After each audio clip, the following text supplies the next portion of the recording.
கன்னிராசி அன்பர்களுக்கு உண்மையிலேயே ஜாக்பாட்டுங்க. குரு வந்து 11ஆம் இடத்திற்கு வந்துடுறாரு. இது மட்டும் இல்ல, கேதுவும் 11ஆம் இடத்திற்கு போயிடுறாரு.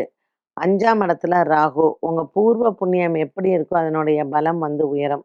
சனி 7ஆம் இடத்துல தானே இருக்காரு. குரு பார்வை இருக்கிறதுனால ரொம்பவுமே சூப்பரா இருக்கும். ஸோ கன்னிராசி நேயர்கள் வந்து இந்த வருஷம் நிச்சயமா புலம்புறதே அப்படிங்கிறதே இல்ல. நல்ல வேலை, நல்ல சம்பளம், நல்ல குடும்பம், திருமணம், குழந்தை இப்படி எல்லாமே நீங்க நெனச்சது நடக்கும். இத விட என்ன வேணும் இல்லையா? ஒரு மனிதனுக்கு. கண்டிப்பாக உழைப்பு இருக்கணும். சும்மா கிரகப்பெயர்ச்சி ஆயிடுச்சு, எனக்கு நல்ல நேரம் வருது அப்படிங்கிறது இல்லாம, என்னுடைய உழைப்பு என்ன? என்னுடைய பங்கு என்ன? அப்படிங்கிறதையும் பார்த்துக்கோங்க. உண்மையிலேயே சூப்பர் டூப்பர் இந்த இயர் உங்களுக்கு. கன்னிராசி அன்பர்கள் வந்து இந்த வருடத்துல நீங்க பரிகாரம் பண்ணணும் அப்படின்னா, சனி பகவானுக்கு சனிக்கிழமையில ஆஞ்சநேயருக்கு விளக்கேத்தினாலே போதும்.